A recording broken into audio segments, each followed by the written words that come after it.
को मेरा जय जय श्री सीताराम। हमारी पूजनीय दादी जी को सुंदरकांड का वाचन सुनाया। श्री गणेशाय नमः। श्री जानकी वल्लभो विजयते। श्री रामचरितमानस पंचम सोपान सुंदरकांड। श्लोक अर्थ। शांत सनातन अप्रमेय प्रमाणों से परे निष्पान मोक्ष रूप परम शांति देने वाले ब्रह्मा शंभु और शेष जी से निरंतर सेवित वेदांत के द्वारा जानने योग्य सर्वव्यापक देवताओं में सबसे बड़े माया से मनुष्य रूप में दिखने वाले समस्त पापों को हरने वाले करुणा की खान रघुकुल में श्रेष्ठ तथा राजाओं के शिरोमणि राम कहलाने वाले जगदीश की मैं वंदना करता हूँ। हे रघुनाथ जी, मैं सत्य कहता हूँ और फिर आप सबके अंतरात्मा ही हैं। सब जानते ही हैं कि मेरे हृदय में दूसरी कोई इच्छा नहीं है। हे रघुकुल श्रेष्ठ, मुझे अपनी निर्भरा पूर्ण भक्ति दीजिए और मेरे मन को काम आदि दोषों से रहित कीजिए। अतुल बल के धाम सोने के पर्वत सुमेरु के समान कांति युक्त शरीर वाले दैत्य रूपी वन को ध्वंस करने के लिए अग्नि रूपी ज्ञानियों में अग्रगण्य संपूर्ण गुणों के निधान वानरों के स्वामी श्री रघुनाथ जी के प्रिय भक्त पवन सुत्र श्री हनुमान जी को मैं प्रणाम करता हूँ। जामवंत के वचन सोहाए, सुनी हनुमंत हृदय अति भाए। तब लागी मोही परिखेहु तुम भाई, सही दुख कंद मूल फल खाई। जामवन के सुंदर वचन सुनकर हनुमान जी को हृदय को बहुत ही भाई वे बोले, हे भाई, तुम लोग दुख सहकर कंद मूल फल खाकर तब तक मेरी राह देखना।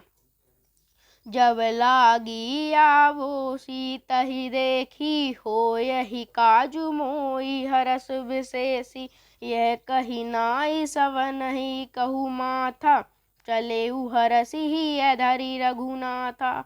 जब तक मैं सीता जी को देखकर लौट न आऊं काम अवश्य होगा, क्योंकि मुझे बहुत ही हर्ष हो रहा है। यह कहकर और सबको मस्तक नवाकर तथा हृदय में श्री रघुनाथ जी को धारण करके हनुमान जी हर्षित होकर चले। सिंधु तीर एक मधुर सुंदर, कौतुक कुदी चढ़े ऊपर बार बार रघुवीर संभारी। तरे के पवन तनय बल भारी। समुद्र के तीर पर एक सुंदर पर्वत था। हनुमान जी खेल से ही अनायास ही कूदकर उसके ऊपर जा चढ़े और बार बार श्री रघुवीर का स्मरण करके अत्यंत बलवान हनुमान जी उस पर से बड़े वेग से उछले।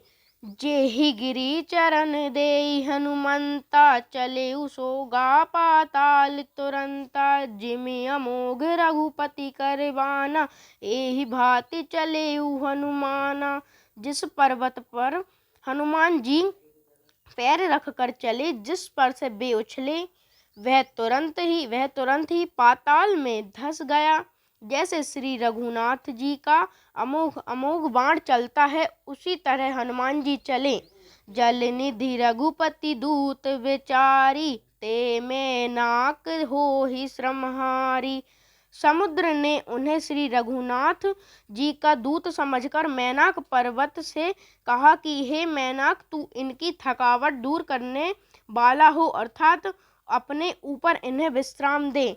हनुमान ते ही परसा कर रामा, पुनि कीन्ह प्रणाम सिया रामा। राम काजू कीन्ह बिनु रामा, मोहि कहा विश्राम सिया रामा।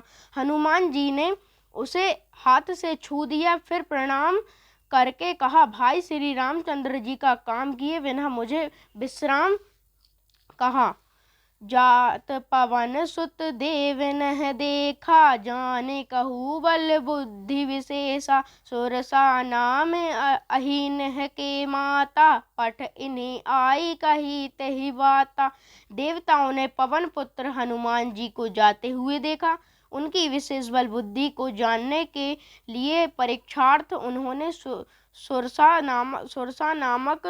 नामक सर्पों की माता को भेजा। उसने आकर हनुमान जी से यह बात कही। आजु सुरनह मोहि दीन आहारा, सुनत बचन कह पवन कुमारा। राम काजु करि फिरि मैं आवौ, सीता कह सुधि प्रभु सुनावौ। आज देवताओं ने मुझे भोजन दिया है। यह वचन सुनकर पवन कुमार हनुमान जी ने कहा, श्री राम जी का कार्य करके मैं लौट आऊं और सीता जी की खबर प्रभु को सुना दूं। तब बदन पैठी हहु आई, सत्य कहूँ मोहि जान दे माई। कवने जतन देहि नहीं जाना, ग्रससी ना मोहि कहेहु हनुमाना। जब